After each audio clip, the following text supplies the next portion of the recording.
Hello, my name is Neil Ruane. As you can hear from my accent, I'm not French, but I've been living in Burgundy for 20 years and I'm export sales manager for Boissé in the United States.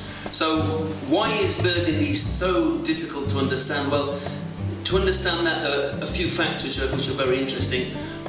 Burgundy produces less than 5% of total appellation controlling wine in France, and yet we have over a third of the different appellation.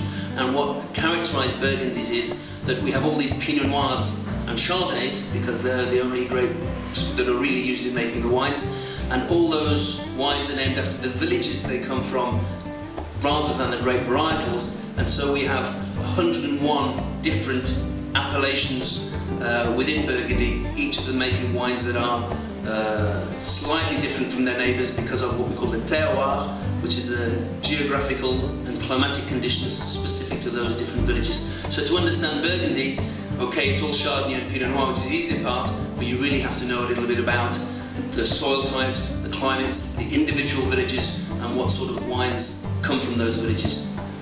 Then, of course, it gets even more complicated when you add in the vintage component, because vintage is probably more important in Burgundy than any other winemaking region in the world too. And that is because climatically the weather conditions in Burgundy are very variable. It's a cool climate.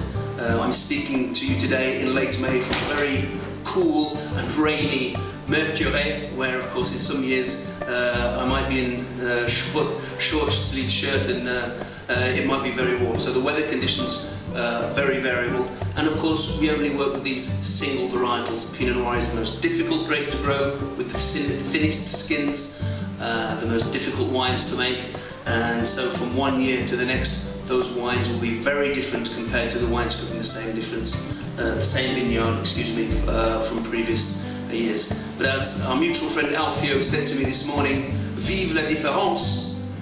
That is the real excitement about Burgundy, is that every vintage is different. Burgundy wine isn't like Coca-Cola. Every wine is an adventure. Every vintage is a new experience to discover. Now, the heart of Burgundy is called the Côte d'Or, which is comprised of the Côte de Nuit. Côte in French in this term really means slopes. So Côte de Nuit are the slopes around the town of Nuit-Saint-Georges, and the Côte de Beaune, which are the slopes around the town of Beaune.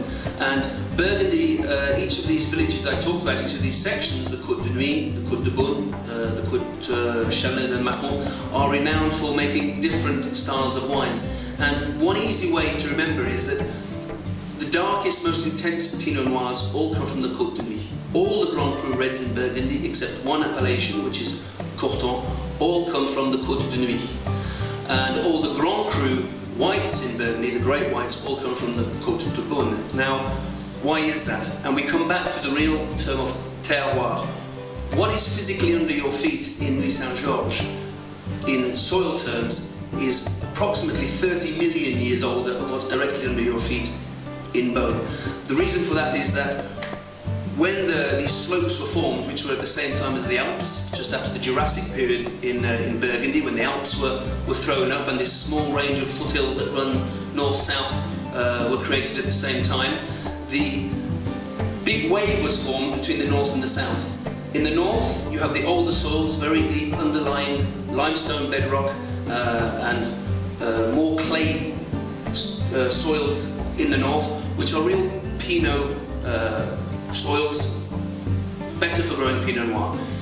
In the south, over the next millennia that followed that first creation of the Alps and the Côte d'Or, you had successive layers of sedimentary soils, much lighter, whiter, chalky soils, filling up this lower part.